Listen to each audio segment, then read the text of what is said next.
तीन दोस्त हर्ष, मोहित और विवेक राजस्थान के एक छोटे से गांव आए थे। वो लोग अपने काम के सिलसिले से यहाँ आए थे। अपने कारोबार के लिए यहाँ फैक्ट्री डालना चाहते थे क्योंकि उस गांव में जमीन और मजदूर दोनों ही बहुत सस्ते थे। उस गांव में विवेक ने होटल सोलफुल में रुकने का इंतजाम किया था। होटल सोलफुल एक छोटा सा होटल था। कोई आलिशान पत्थर नहीं थे, उसमें बीएस ईंट से बनी एक इमारत थी और नीचे खाने का बना एक वेज रेस्टोरेंट में भी टेबल और दरवाजों पर धूल लगी हुई थी, जैसे वहां का चूल्हा सालों से जला ही नहीं था। जैसे ही वो लोग होटल पहुंचे तो उन्होंने देखा कोई स्टाफ ही नहीं था। बस वॉचमैन के नाम पर एक बूढ़े से चाचा बैठे थे जो अपनी बीड़ी पी रहे थे। हर्ष और मोहित दोनों ही विवेक को डांटने लगे क्योंकि होटल बुक करने की जिम्मेदारी विवेक की थी और वो होटल बिल्कुल वीरान लग रहा था। उनकी बातों को सुनते हुए वो वॉचमैन चाचा हंसते हुए उन तीनों के पास आए और उनसे पूछने लगे कि क्या वो होटल में ही रुकने वाले हैं। उन तीनों ने सर हिलाकर हाँ कहा और चाचा जोर जोर से हंसने लगे। हंसते हंसते ही फिर उन्होंने चलना शुरू किया। कुछ गुनगुनाते हुए वहां से चले गए।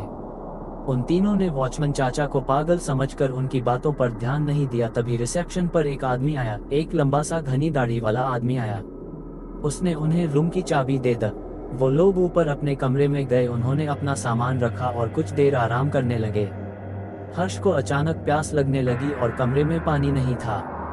हर्ष जैसे ही पानी लेने कमरे से बाहर निकला, उसे पायल की झनकार सुनाई दी। ऐसी आवाज जैसे कोई पायल पहने भाग रहा हो। हर्ष डर गया। उसको ये बात बेहद अजीब लगी क्योंकि उसको होटल में कोई और नजर नहीं आ रहा था।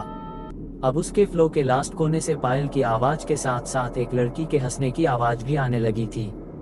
हर्ष उस एवज के पीछे जाने लगा था कि तभी उसके कंधे पर किसी ने हाथ रखा और हर्ष चीख पड़ा। पीछे रिसेप्शनिस्ट पानी लेकर खड़ा था। हर्ष ने अपनी बौखलाहट में उस हर्ष को डांटा और पानी लेकर वापस अपने कमरे में चला गया। देर रात मोहित होटल की बालकनी में खड़ा अपनी गर्लफ्रेंड से बात कर रहा था। उस बालकनी से हाईवे का रास्ता साफ दिखाई देता था। अचानक उस रास्ते पर एक एक्सीडेंट होता हुआ दिखा। मोहित चौंक गया। वो जैसे ही वो नीचे दौड़ लगाने के लिए जैसे ही मुड़ा तो उसके पीछे सफेद कपड़ों में एक बूढ़ा आदमी खड़ा था। उस आदमी की लंबी सी सफेद दाढ़ी और चेहरे पर ढेर सारी झुर्रियां थी। मोहित उस आदमी को देखकर घबरा गया था क्योंकि वो आदमी सिर्फ हाईवे की तरफ देखकर मुस्कुरा रहा था। उसने मोहित को देखा और उसने हंसना बंद कर दिया। वो आदमी जैसे ही मोहित की ओर चला, मोहित डरकर अपने कमरे में आ गया। कमरे में आकर जब मोहित ने खिड़की से जब हाईवे पर देखा तो वहां कोई एक्सीडेंट नहीं हुआ था। अगले दिन तीनों फैक्ट्री की साइट देखने निकले, लेकिन गाड़ी शुरू होकर थोड़ा आगे ही बढ़ी थी तभी बंद हो गई। साइट पर जाने के लिए कोई बस या सवारी भी नहीं थी। तो उन तीनों ने रिसेप्शनिस्ट को कॉल करके पूछा तो उसके कहने पर एक मैकेनिक को बुलाया। 3 घंटे बाद जब मैकेनिक आया तो उसने गाड़ी को थोड़ी देर तक देखने के बाद की गाड़ी को वर्कशॉप पर ले जाना पड़ेगा। वो तीनों मैकेनिक के साथ ही उसकी गाड़ी में चले गए और साइट पर उतर गए। साइट देखते देखते शाम हो गई थी।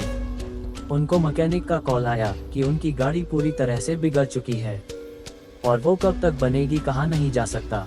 अब उन्होंने वापस जाने के लिए एक ट्रक वाले से बात की और उस ट्रक वाले को होटल पर खाना खाने का लालच दिया। लेकिन जब उन्होंने उस ट्रक वाले के सामने होटल सोलफुल का नाम लिया तब वो ट्रक वाला बेहद घबरा गया। उस ट्रक वाले ने उन्हें बताया कि उस होटल में भूतों का बसेरा है। उसने कहा कि होटल सोलफुल एक कब्रिस्तान के ऊपर बनाया गया था। एक नहीं बल्कि 100 से भी ज्यादा भूत वहां रहते हैं और इसलिए वहां कोई भी नहीं जाता। हर्ष और मोहित के साथ हुए हादसों ने उन्हें सोचने पर मजबूर तो किया, पर विवेक भूत प्रेत ऐसी चीजों में नहीं मानता था। उसने ये बात रफा दफा कर दी और ट्रक ड्राइवर से कहा कि वो उन्हें होटल से थोड़ा दूर ही उतार दे। बहुत मनाने के बाद वो ट्रक वाला मान गया और वो तीनों जैसे तैसे होटल पहुंचे। देर रात हो चुकी थी और तीनों कमरे में आराम कर रहे थे।